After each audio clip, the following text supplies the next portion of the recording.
السلام عليكم ورحمة الله وبركاته. بسم الله الرحمن الرحيم. الحمد لله وكفى والصلاة والسلام على سيد المصطفى وعلى آله أهل الصدق والوفاء. أما بعد.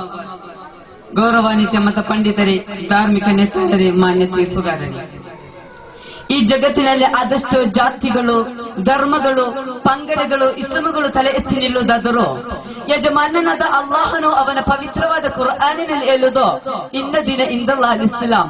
ಹೌದು, ಈ ಜಗತ್ತಿನಲ್ಲಿ ಆದಷ್ಟು ಜಾತಿಗಳು, ಧರ್ಮಗಳು, ಪಂಗಡಗಳು ತಲೆ ಎತ್ತಿ ನಿಲ್ಲುವುದಾದರೂ ಯಜಮಾನನಾದ ಅಲ್ಲಾಹನ ಬಳಿ ಸ್ವೀಕಾರ್ಯಾರ್ಹವಾದ ಧರ್ಮ ಅದು ಪವಿತ್ರವಾದ ಇಸ್ಲಾಂ ಧರ್ಮ ಮಾತ್ರವಾಗಿದೆ ಎಂದು ಭಾವಿ ಭೂತ ವರ್ತಮಾನ ಕಾಲವನ್ನು ಬಹಳ ಅಚ್ಚುಕಟ್ಟಾಗಿ ನಿಯಂತ್ರಿಸುತ್ತಿರುವ ಅಲ್ಲಾಹನು ಅವನ ಪವಿತ್ರವಾದ ಕುರ್ಆನಿನಲ್ಲಿ ಹೇಳುವಾಗ ಇದರಿಂದ ನಮಗೆ ಮನವರಿಕೆಯಾಗುವುದು ಪವಿತ್ರವಾದ ಇಸ್ಲಾಂ ಧರ್ಮವು ಅಡಿಗೆ ಕೋಣೆ ಹಿಂದಿಡಿದು ಅಂತಾರಾಷ್ಟ್ರೀಯವರಿಗಿರುವ ಸಕಲ ಮಾನ್ಯ ಪ್ರಶ್ನೆಗಳಿಗೆ ಪರಿಹಾರವನ್ನು ಅಡಿಗಿನಿಂದ ಒಂದು ಸುಂದರವಾದ ಧರ್ಮವಾಗಿದೆ ಪವಿತ್ರವಾದ ಇಸ್ಲಾಂ ಧರ್ಮ ಎಂಬುದು.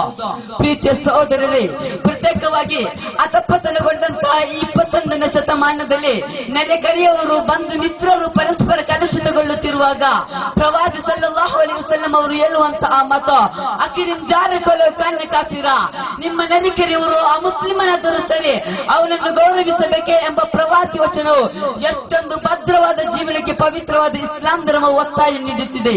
ಪ್ರೀತಿಯ ಸಹೋದರರೇ, ಇದೊಂದು ಉದಾಹರಣೆಯಾದರೆ ನಮ್ಮೆಲ್ಲರ ನಾಯಕ, ಸರಿ ಸಾಟಿ ಇಲ್ಲದ ಸರದಾರ, ಜಗತ್ತನ್ನೇ ಜಗಜಗಿಸಿದ ಜಗಗುರು, ಜಗಜ್ಯೋತಿ ಪ್ರವಾದಿ ಸಲ್ಲಲ್ಲಾಹು ಅಲೈಹಿ ವಸಲ್ಲಂ ಅವರು ಹೇಳುವಂತಹ ಮಾತು ಲೈಸ ಮಿನ್ನಾ ಮಿನ್ ಬಾದ್ ಶಿಬಾನು ವಜಾರು ಜಾಯಿಯನ್, ನಿಮ್ಮ ನೆರೆಕರೆಯವರು ಒಂದೊತ್ತು ಊಟವಿಲ್ಲದ ಕಷ್ಟಪಡುವಂತಹ ವೇಳೆಯಲ್ಲಿ ಹೊಟ್ಟೆ ತುಂಬಾ ಊಟ ಮಾಡಿ ಸುಖದಿಂದ ಜೀವಿಸುವವನು ಯಥಾರ್ಥ ಮುಸ್ಲಿಂ ಅಲ್ಲವೆಂದು ಜಗತ್ತಿಗೆ ಕಲಿಸಿದಂತಹ ಪ್ರವಾದಿ ಸಲ್ಲಲ್ಲಾಹು ಅಲೈಹಿ ವಸಲ್ಲಂ.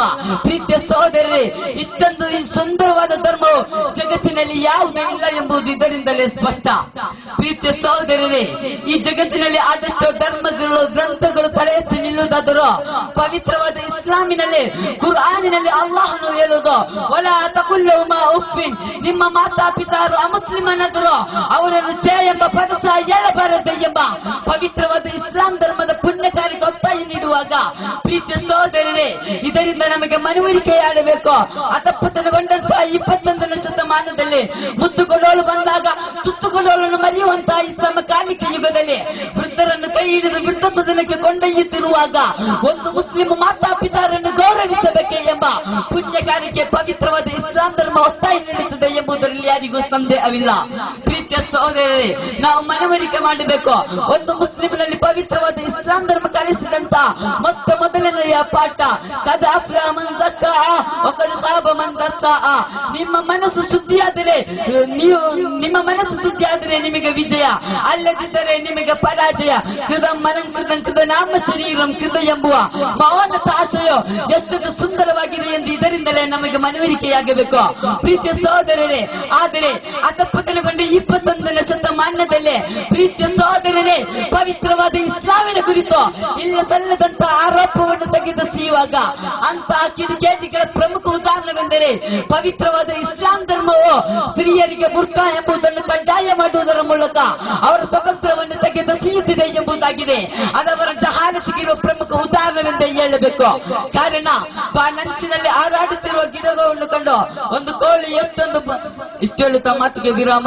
ವಾಖಿರ್ ದಾವಾನಾ ಅಲ್ಹಮ್ದುಲಿಲ್ಲಾಹಿ ರಬ್ಬಿಲ್ ಆಲಮೀನ್. ಅಸ್ಸಲಾಮು ಅಲೈಕುಂ ವರಹ್ಮತುಲ್ಲಾಹಿ ವಬರಕಾತುಹು. Quadrator D on the stage.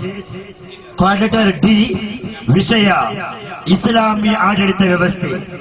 ಇಸ್ಲಾಮಿನಲ್ಲಿ ಆಡಳಿತ ವ್ಯವಸ್ಥೆ. Quadrator D on the stage. Judges please thought. ಅಸ್ಸಲಾಮು ಅಲೈಕುಂ ವರಹ್ಮತುಲ್ಲಾಹಿ ವಬರಕಾತುಹು. ಅಲ್ಹಮ್ದುಲಿಲ್ಲಾಹ್ ವಸ್ಸಲಾತು ವಸ್ಸಲಾಮು ಅಲಾ ಅಶ್ರಫಿ ರಸೂಲಿಲ್ಲಾಹ್. ಪ್ರೀತಿಯ ನಿರೀಕ್ಷಕರೇ ಹಾಗೂ ಪರೀಕ್ಷಕರೇ ಹಾಗೂ ನನ್ನ ನೆಚ್ಚಿನ ವೀಕ್ಷಕರೇ, ಸಮಯದ ಅನುಚಿತದಿಂದಾಗಿ ಅಮುಖ ಅಂಶಗಳನ್ನು ಎಳೆಯಲಿಚ್ಛಿಸದೆ ನಿನ್ನ ವಿಷಯದಂತೆ ಸಾಗುತ್ತಿದ್ದೇನೆ. ಇಂದು ನಿಮ್ಮ ಮುಂದೆ ಅವತರಿಸಲು ನನಗೆ ಲಭಿಸಿದಂತಹ ವಿಷಯ ಇಸ್ಲಾಮಿನ ಆಡಳಿತ ವ್ಯವಸ್ಥೆ. ಪ್ರಿಯರೇ, ಇಸ್ಲಾಮಿನ ಆಡಳಿತ ವ್ಯವಸ್ಥೆ ಎಷ್ಟೊಂದು ಪ್ರಶೋಭಿತವೆಂದರೆ ಇಸ್ಲಾಮಿನ ಆಡಳಿತ ವ್ಯವಸ್ಥೆಯ ಪ್ರಪ್ರಥಮ ಚುಕ್ಕಾಣಿಯನ್ನು ಹಿಡಿದದ್ದು ಸಯ್ಯದುಲ್ ವರಾ ಮುಹಮ್ಮದ್ ರಸೂಲುಲ್ಲಾಹಿ ಸ್ವಲ್ಲಲ್ಲಾಹು ಅಲೈಹಿ ವಸಲ್ಲಂ ರವರಾಗಿರುತ್ತಾರೆ. ಆ ಇಸ್ಲಾಂ ಆಡಳಿತವು ಎಷ್ಟೊಂದು ಪ್ರಶೋಭಿತವಾಗಿತ್ತಂದ್ರೆ ಆ ಇಸ್ಲಾಂ ಆಡಳಿತ ವ್ಯವಸ್ಥೆಯ ಕುರಿತು, ಇಸ್ಲಾಂ ಆಡಳಿತ ವ್ಯವಸ್ಥೆಯಲ್ಲಿ ಎಲ್ಲರಿಗೂ ಸಮಾನವಾದ ಅವಕಾಶಗಳಿವೆ, ಎಲ್ಲರಿಗೂ ಸಮಾನವಾದ ಹಕ್ಕುಗಳಿವೆ. ಆ ಇಸ್ಲಾಮಿಕ್ ಆಡಳಿತ ವ್ಯವಸ್ಥೆಯ ಕುರಿತು ಇಸ್ಲಾಮಿನಲ್ಲಿ ಸ್ತ್ರೀಯರಿಗೆ ಸ್ವಾತಂತ್ರ್ಯವಿಲ್ಲ, ಇಸ್ಲಾಂ ಸ್ತ್ರೀಯರನ್ನು ಶಿಕ್ಷಣದಿಂದ ತಡೆದಿದೆ ಎಂದು ಹೇಳುವವರೊಂದಿಗೆ ಹೇಳುವ ಒಂದು ಕಿವಿ ಮಾತು, ಯಾವತ್ತೂ ಇಸ್ಲಾಂ ಸ್ತ್ರೀಯರನ್ನು ಶಿಕ್ಷಣದಿಂದ ತಡೆದಿಲ್ಲ ಪ್ರಿಯರೇ. ಯಾತಕ್ಕಾಗಿ ಇಸ್ಲಾಂ ಸ್ತ್ರೀಯರನ್ನು ಇಂದು ಶಿಕ್ಷಣದಿಂದ ತಡೆದಿದೆ? ಇನ್ನು ನಡೆಯುತ್ತಿರುವಂತಹ ಕೋ ಎಜುಕೇಶನ್, ಸಮ್ಮಿಶ್ರ ಶಿಕ್ಷಣದಿಂದ ಇಸ್ಲಾಂ ಸ್ತ್ರೀಯರನ್ನು ತಡೆಯಲು ಕಾರಣವೇನು?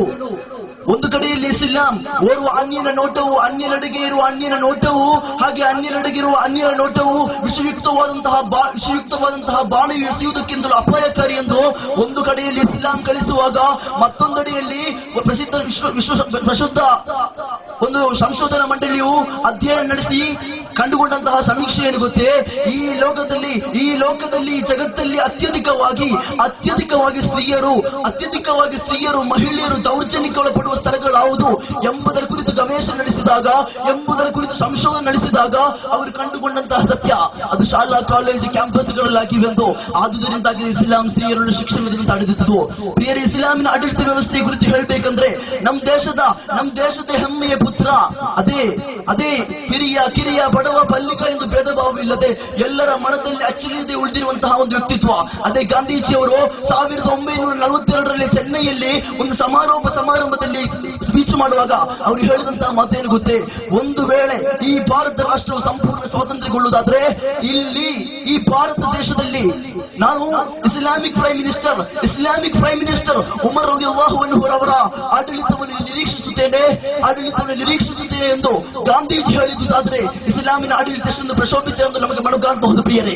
ಇನ್ನು ನೋಡಿ, ಇಸ್ಲಾಮಿನ ಆಡಳಿತ ವ್ಯವಸ್ಥೆ, ಇಸ್ಲಾಮಿನಲ್ಲಿ ಆಡಳಿತದಲ್ಲಿರುವಂತಹ ನಿಯಮಗಳು, ಆ ನಿಯಮಗಳ ಕುರಿತು ಕಳೆದ ಒಂದು ವರ್ಷಗಳ ಹಿಂದೆ ಸಂಜೆವಾಣಿಯಲ್ಲಿ ಜನಾಂಕದಲ್ಲಿ ನಮಗೆ ಕಾಣಲು ಸಾಧ್ಯವಾಗುತ್ತದೆ. ಏನೆಂದ್ರೆ, ಇಸ್ಲಾಮಿನ ಕಾನೂನು ಅದು ಅನಾಗರಿಕ ಕಾನೂನು ಎಂದು ಕೆಲವು ಮಹಿಳಾ ಮಾನವತಾವಾದಿಗಳು ಜರೆದಾಗ, ಅದೇ ಪ್ರಿಯರೇ ಕಳೆದ 2 ತಿಂಗಳ ಹಿಂದೆ, ಅದು ಹೇಳಿ 2 ತಿಂಗಳ ನಂತರ, ಅದೇ ನಮ್ಮ ಭಾರತದ ಮೈನ್ ಪಾರ್ಟ್ಸ್ ಆಗಿರುವ, ನಮ್ಮ ಭಾರತದ ಮೈನ್ ಸಂಸ್ಥಾನ ನಗರಿಯಾಗಿರುವಂತಹ ದೆಹಲಿಯಲ್ಲಿ ನಿರ್ಭಯ ಎಂಬ ಎಜುಕೇಟೆಡ್ ಯುವತಿಯ ಮೇಲೆ ಕೆಲವು ದುಷ್ಕರ್ಮಿಗಳು ಬೀಭತ್ಸವಾಗಿ ಅತ್ಯಾಚಾರಕ್ಕೆ ಕೊಲೆಗೀಡು ಮಾಡಿದಾಗ, ಅದೇ ಮಹಿಳಾ ಮಾನವತಾವಾದಿಗಳು ಹೇಳಿದ್ದು ಇಲ್ಲಿಯೂ ಕೂಡ ಇಸ್ಲಾಮಿಕ್ ಕಾನೂನು, ಇಸ್ಲಾಮಿಕ್ ರೂಲ್ಸ್ ಇಲ್ಲಿಯೂ ಕೂಡ ಚಾಲ್ತಿಯಲ್ಲಿ ಬರಬೇಕು, ಆಗ ಮಾತ್ರ ಇಲ್ಲಿಯ ದೌರ್ಜನ್ಯಗಳು ತಡೆಗಟ್ಟಲು ಸಾಧ್ಯ ಎಂದು ಇಂದಿನ ಮಹಿಳಾ ಮಾನವತಾವಾದಿಗಳು ಹೇಳಿದ್ದಾದ್ರೆ ಅವರೊಂದಿಗೆ ನನಗೆ ಕೇಳಲಿಕ್ಕಿರೋದು ಪ್ರಿಯರೇ, ಇಸ್ಲಾಮಿಕ್ ಕಾನೂನು ಅನಾಗರಿಕ ಕಾನೂನು ಎಂದು ಹೇಳುವವರೊಂದಿಗೆ ನನಗೆ ಕೇಳಲಿಕ್ಕಿರೋದು 1000ಕ್ಕಿಂತಲೂ ಮಿಕ್ಕ ಕ್ವಶನ್ ಮಾರ್ಕ್ಸ್ ಹಾಕಿ ನನಗೆ ಕೇಳಲಿಕ್ಕಿರೋದು, ಇಸ್ಲಾಮಿಕ್ ಕಾನೂನು ಅನಾಗರಿಕ ಕಾನೂನು ಅಲ್ಲವೇ ಭಾರತದಲ್ಲಿ ಅಸ್ತಿತ್ವದಲ್ಲಿರುವ ಕಾನೂನುಗಳು ಅನಾಗರಿಕ ಕಾನೂನುಗಳೆಂದು? ಪ್ರಿಯರೇ, ನೀವು ನೋಡಿ, ಇಸ್ಲಾಮಿಕ್ ಕಾನೂನು ಚಾಲ್ತಿಯಲ್ಲಿರುವಂತಹ ಅರೇಬಿಯನ್ ಕಂಟ್ರಿಗಳಲ್ಲಿ 10 ವರ್ಷಕ್ಕೊಮ್ಮೆ ಒಂದು ಅತ್ಯಾಚಾರ ಬಿಡಿ ಒಂದು ಹೆಣ್ಣು ಚುನಾವಣೆ ಪ್ರಕರಣಗಳು ನಡೆಯುವುದಿಲ್ಲ. ಅಷ್ಟೊಂದು ಸುಂದರವಾದ ಈ ಇಸ್ಲಾಮಿನ ಆಡಳಿತ ವ್ಯವಸ್ಥೆಯು ಪ್ರಶೋಭಿತವಾದದೆಂದು ಹೇಳುತ್ತಾ ನನ್ನ ಮಾತಿ ಕಡಿಮೆ. ಹೋಮವಾದ ಭೀತಿವಾದಗಳಿಂದ ಮುಕ್ತವಾದ ಸ್ವಸ್ಥ ಸಮಾಜದ ನಿರ್ಮಾಣ